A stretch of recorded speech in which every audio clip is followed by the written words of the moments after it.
Okay, swords suit का last card that is king of swords, right. King कौन होता है हमें पता है कोर्ट कार्ड्स में। King is the ultimate authority, powerful person, ठीक है, जिसके पास एक अथॉरिटी होती है, डिसीजन मेकर होता है और बहुत ही ज़्यादा पावरफुल पर्सन होता है और बहुत ज़्यादा रिस्पॉन्सिबिलिटीज़ भी किंग के होती है। तो किंग शुड बी वन कि जो बहुत फेयर हो, ठीक है, जो सबको समझ सके और सबको सबके बारे में सोच सके, ठीक है। वो सिर्फ अपने बारे में नहीं सोच सकता और अपने बारे में तो वो सोच ही नहीं सकता, he has to think about others. तो मे बी किंग आप बोल सकते हो is the person who think a lot about others. और फैमिली का हम हेड भी बोल सकते हैं, जो फैमिली का हेड है, जिससे पूछ के सारे डिसीजंस लिए जाते हैं।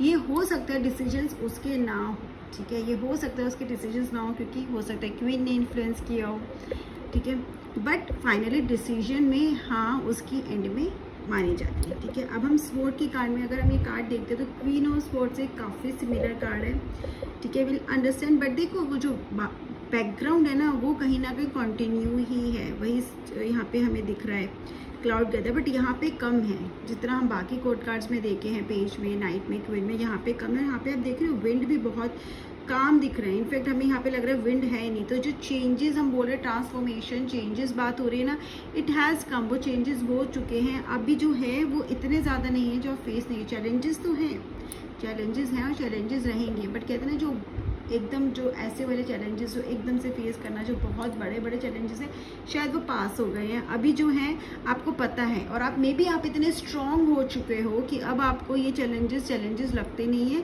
That is why things look काम, गॉट इट। अब अगेन हम यहाँ पे बर्थ से स्टार्ट करते हैं। हमने क्वीन में क्या देखा था कि यहाँ पे सिंगल था, बट यहाँ पे क्या है डबल, तो ये क्या कपल को शो करता है। तो मतलब ये किंग प्रैक्टिकल ही है, सब कुछ क्वालिटीज़ वही है, बट कहीं ना कहीं अकेले रहना पसंद नहीं करता, लाइक क्वीन ऑफ स्वॉर्ड्स। अगर क्वीन ऑफ स्वॉर्ड्स का कार्ड आता है तो हम बोलते हैं कि हाँ पर्सन को शायद अपनी लोनलीनेस भी बड़ी पसंद है और उसको अकेले रहने में प्रॉब्लम नहीं है, बट किंग ऐसे नहीं है। किंग को पार्टनर चाहिए और कहीं ना कहीं वो कोशिश करता है कि वो अपने पार्टनर के साथ रहे, इमोशनल ये भी नहीं है, ठीक है, विल सी फर्दर। अब हम इसका थ्रोन देखते हैं, ये एकदम स्ट्रेट है, क्वीन के थ्रोन की तरह इसमें कर्व नहीं है। तो इसका मतलब ये नहीं है, ये अंडरस्टैंडिंग नहीं है, बट इसको बहुत ज़्यादा हार्ड डिसीजंस लेने पड़ते हैं।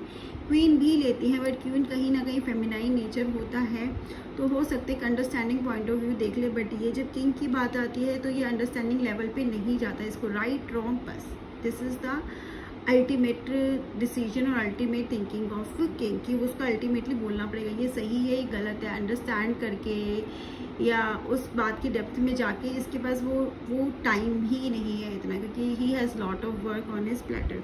अब यहाँ पे बटरफ्लाइज है जो क्वीन के थ्रोन में भी थी। बटरफ्लाइज क्या शो करते, ट्रांसफॉर्मेशन शो करते हैं पर्सन की पर्सनैलिटी में, किसी सिचुएशन में कहीं ना कहीं ट्रांसफॉर्मेशन आएगा। जो ट्रांसफॉर्मेशन आएगा वो क्या आएगा, फॉर गुड आएगा, ठीक है। अब हम ये देखते हैं कि किंग की ओवरऑल थ्रोन है, ऑब्वियसली जो इसका क्राउन है, सॉरी क्राउन में क्या है, क्राउन में अगेन हम देखते हैं अथॉरिटी शो करता है क्राउन, लेकिन है ना इसका एकदम स्टिफ नहीं है इसके थ्रोन की तरह। यहाँ पे हमें देखे थोड़ा सा कर्व है, तो फिर वो उसकी अगेन अंडरस्टैंडिंग को दिखाता है। वो अंडरस्टैंडिंग किसकी वजह से, शायद इसके पार्टनर की वजह से है या इसकी फैमिली की वजह से, क्योंकि अपनी फैमिली के लिए तो हर कोई ही थोड़ा इमोशनल हो जाता है। यहाँ पे वो भी है कम्प्लीटली इनसेंसिटिव, तो ये भी नहीं है, ठीक है, जिसे बोलते हैं एकदम इनसेंसिटिव होना नहीं है, लेकिन हो सकता है, विल सी हाउ। अब हम पहले किंग को रीड करते हैं। देखो पाथ इसका भी कोई स्मूथ नहीं है, किसी का भी नहीं होता। कहते हैं ना लाइफ किसी के लिए स्मूथ नहीं होती, लेकिन आप लाइफ में किस तरह से लाइफ को फेस करते हो वो बड़ी बात है, और ये लाइफ में किसी भी चैलेंज से नहीं डरता है।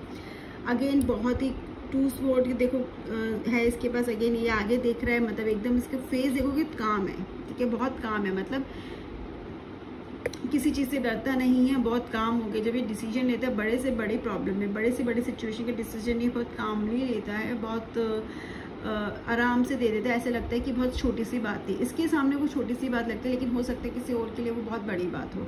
इंटेलिजेंट है, स्ट्रेट फॉरवर्ड है, कभी कभी बहुत शार्प टंग हो सकता है, एंड ये जो पर्सन इसके इंटेंशंस ख़राब नहीं है अगेन, और हमेशा always ready to take action है, वो सब क्वालिटीज़ हैं, ठीक है। अब यहाँ पे जब हम बोलते हैं कि रुथलेस हो सकते हैं, इंसेंसिटिव हो सकते हैं, बिल्कुल हो सकता है। ये कार्ड में अगर पॉजिटिव क्वालिटीज़ हैं तो नेगेटिव भी होती हैं, और इस पर्सन की अगर नेगेटिव है, लेट्स से गुस्से में, या इसका नेगेटिव एस्पेक्ट क्या हो सकता है, इसका नेगेटिव ऐसा होता है at times he becomes insensitive, हो सकता है वो क्वालिटीज़ हो। आई एम नॉट, या आप ये नहीं बोल सकते कि ये आपका पर्सन ऐसा ही होगा, बट हो सकता है प्रॉब्लम आ रही है तो उसके इस नेचर की वजह से भी आ सकती है कि पर्सन कम्प्लीटली इनसेंसिटिव हो सकता है, मतलब एकदम स्टबन हो सकता है, मैंने जो बोल दिया बस उसके आगे कुछ नहीं। अगेन लाइक क्वीन, काफ़ी similarity I told you in दोनों कार्ड्स में। मेरे डिसीजन के आगे मैं किसी, और यहाँ पे देख लो इसका हाथ आगे कोई इंस्ट्रक्शन में नहीं है, ऐसे है, मतलब एकदम अपने उसने रखा है अपने थाई पर। तो क्या है कि बस अल्टीमेट डिसीजन है, वो कोई इंस्ट्रक्शन नहीं दे रहा है, कोई एडवाइस नहीं दे रहा है, जो डिसीजन है, जो टाइमलाइन है, जो एडवाइस है, जो आपको बताया गया वो आपको करना है, मतलब वो सुनने को तैयार नहीं है, जो हो गया सो हो गया है, राइट। और उसके अलावा ये पर्सन अगेन इसको इंटरफेरेंस ज़्यादा पसंद नहीं है, ठीक है, ये भी इंटरफेरेंस पसंद नहीं करता, इसको भी कहीं ना कहीं वो रोमांटिक होना, वो ऐसे शो ऑफ करना प्यार का, वो ये नहीं करेगा लाइक क्वीन के कार्ड में। और हाँ, कहीं ना कहीं जब क्वीन और स्वॉर्ड का काम आड़ आता है तो अगर एक चीज़ उनके लिए बोला जाए तो बोल सकते हैं कि थोड़े बोरिंग टाइप पर्सन है, फन लविंग इतने नहीं होते, ठीक है, बड़े प्रैक्टिकल टाइप्स होते हैं, रूटीन होते हैं, इनको रूटीन पसंद है, राइट। और अपना प्रॉपर काम, इसको ज़्यादा सरप्राइजेस चेंजेस ये इन लोग को पसंद नहीं आते, कहते हैं ना चेंज नहीं पसंद, वो ये लोग वो हो सकते हैं, लेकिन intelligent when it comes to the practicality, when it comes to the technicality, तो उसमें ही पार्टिसिपेट करने के लिए हमेशा तैयार रहते हैं। अगेन साइंस फील्ड का पर्सन हो सकता है, ठीक है, साइंस हो सकता है, जज हो सकता है, किसी आर्मी का पर्सन भी ये हो सकता है, और लीगल उससे लीगल फील्ड से भी रिलेटेड हो सकता है ये पर्सन। हम इसको अलग अलग एस्पेक्ट में समझ लेते हैं इस पर्सन को, कार्ड को। तो कहीं ना कहीं ये कार्ड क्या शो कर रहा है, ये कार्ड अगर आपका उसमें आ जाता है, मनी में आ जाता है, जॉब में आ जाता है, करियर में आ जाता है, क्या है, अगर मनी में आ रहा है तो कहीं ना कहीं आप बहुत क्लियर हो, आपको इन्वेस्टमेंट्स कहाँ करनी है, आपके माइंड में कोई डाउट नहीं है, जहाँ पे आपको करनी है आप करोगे, अगर नहीं करनी आप स्ट्रेट पे मना कर दोगे। और आप बहुत प्रैक्टिकल होकर भी डिसीजन लेते हो, आप किसी इमोशनल उसमें आते ही नहीं हो, यहाँ पे एडवाइस देने की ज़रूरत नहीं है कि ये पर्सन आएगा ही नहीं किसी भी इमोशनल उसमें। और अगर आपको कभी फिनेंसेस की मनी की ज़रूरत है तो अगर ये कार्ड आ गया तो कहीं ना कोई एक्सपीरियंस पर्सन, एल्डर पर्सन आपकी हेल्प करेगा और वो आपको गाइड करेगा, और उसकी गाइडेंस आपको बहुत सक्सेस उसकी गाइडेंस से आपको बहुत सक्सेस मिलेगी, बहुत ज़्यादा हेल्प होगी। तो अगर ऐसा कोई पर्सन आपकी लाइफ में आ रहा है तो समझ लो वो आपको बहुत आगे लेके जाएगा। और ये भी हो सकता है कि आप किसी को हेल्प करो। Similarly may be you will become the guide person of in someone's life, क्योंकि इसके डिसीजंस बहुत ज़्यादा उसको पता है, ठीक है, एक्सपीरियंस भी है और उसने सब कुछ देखा है, तो उसके डिसीजंस बहुत ज़्यादा करेक्ट भी होते हैं, कहीं ना कहीं डिसीजंस होते हैं करेक्ट होते हैं। लेकिन हाँ, अगर ये दिखाता है कि आपको करना चाहिए नहीं करना चाहिए, इन्वेस्टमेंट में ये कार्ड आता है, तो अगर आप श्योर हो तो आपको करना चाहिए, कोई प्रॉब्लम नहीं है, but you need to check. अगर आपको कोई डाउट नहीं दिख रहा, अगर डाउट दिख रहा है तो ऑब्वियसली नहीं करना चाहिए। जॉब में अगेन वही दिखाता है कि कोई ऐसा पर्सन है जो आपको लीड करेगा, ठीक है, इस पर्सनालिटी का, इंटेलिजेंट, दैट प्रैक्टिकल, प्रोफेशनलिज्म इसके अंदर भी बहुत ज़्यादा है। प्रोफेशनल पर्सन है जो आपकी हेल्प करेगा, जो लीड करेगा, या फिर हो सकता है कि आप actual leader, you will be the leader. और अगर जनरल आ रहा है करियर रीडिंग में कार्ड, तो ये आपको बहुत रिस्पेक्टफुल जॉब मिलेगी और आप लीडर का रोल मिल सकता है, या फिर बहुत अच्छे मैनेजर, बहुत अच्छे लेवल, बहुत अच्छी पोस्ट का जॉब आपको मिल सकता है, और आपको बहुत हाईली रिस्पेक्टेड जॉब के भी चांसेस हैं depending upon your qualification. But हाँ, you will reach at good post, good level. अगर ये करियर रीडिंग में तो करियर बहुत स्ट्रॉन्ग है, बट करियर जहाँ तक कि अगर आप साइंस फील्ड या इस तरह की प्रैक्टिकल रिलेटेड फील्ड में करोगे तो और ज़्यादा आप आगे जाओगे। और ये कार्ड जर्नल आते हैं तो आप देखना, मैक्सिमम अगर ये कार्ड आते हैं और पर्सन से पूछते हो तो person most of the time science field से, मैथमेटिक्स से, या फिर वो इस तरह की लीगल फील्ड से कनेक्टेड होता है।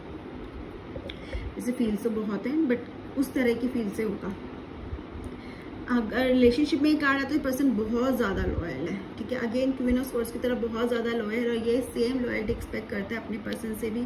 इसको भी अगेन पॉजिटिवनेस, ठीक है, नीडीनेस, अब बार बार इंटरफेरेंस करना, ठीक है, और हर चीज़ में बताना ये कर लो वो कर लो नहीं पसंद। ये पर्सन कंट्रोलिंग हो सकता है, ठीक है, डोमिनेंट हो सकता है, कंट्रोलिंग कर सकता है, बट कभी कभी ये जो पर्सन है जो कंट्रोलिंग उसका नेचर है, obviously it's not very good control करना, बट कभी कभी ये आपकी हेल्प भी करता है क्योंकि वो आपको अपने कंट्रोलिंग नेचर से कहीं ना कहीं डायरेक्शन दे देता है, ठीक है, लेकिन हर टाइम पे वो कहीं ना कहीं वो चीज़ ख़राब भी करती है। तो लेकिन किंग ऑफ स्वॉर्ड्स और क्वीन ऑफ स्वॉर्ड्स वो दोनों साथ में, तो उनका कॉम्बिनेशन बहुत अच्छा है, क्योंकि दोनों की पर्सनालिटी सेम है, दोनों को पता है स्पेस पसंद है और दोनों को स्पेस पसंद भी और देते भी हैं।